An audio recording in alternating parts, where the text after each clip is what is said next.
this is my audience. And Sam. And I am performing a chemical experiment this evening. What is a chemical reaction? According to scienceforfun.info, a chemical reaction is a reaction that occurs between two or more substances to form a new substance.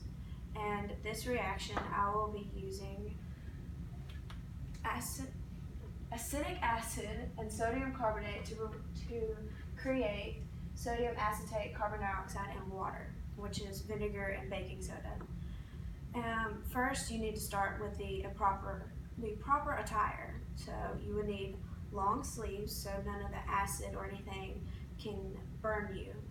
Gloves are needed for some chemical experiments. This one will not burn or hurt anything, so I do not need gloves.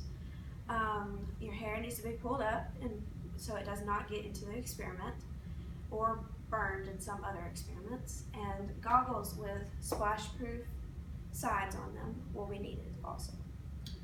So that's the attire that you would need for this experiment. Having the correct tools also. So I have an Erlenmeyer flask filled with the correct chemical I need, vinegar, and I have a balloon in which I need, and it is filled up with baking soda. If you have the wrong tools or wrong chemicals, a lot of things can go wrong. Some experiments, if you have the wrong tools, something can burn up or get someone really, really hurt. If you have the wrong chemicals, you can burn somebody really, really badly.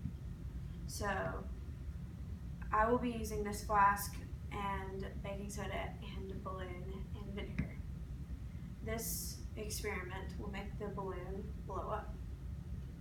Or not like blow up, but expand.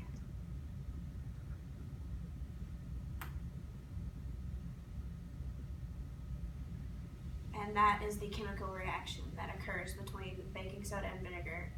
And in this is the carbon dioxide, and this is the sodium acetate and the water mixed together.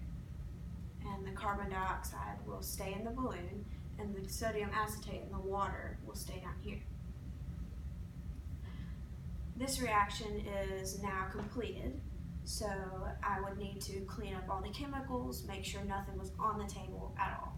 As you can see, nothing got on the table while I was doing this experiment, but when I take this balloon off, maybe something will fall onto the table or other chemicals could possibly spill.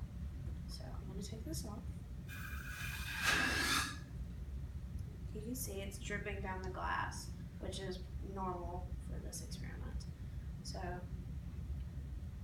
put that right there. Wipe up everything with a paper towel, make sure everything is clean so that nothing for the next experiment to come, like if another person were to come and do another experiment, it wouldn't mix with their chemicals and create something toxic.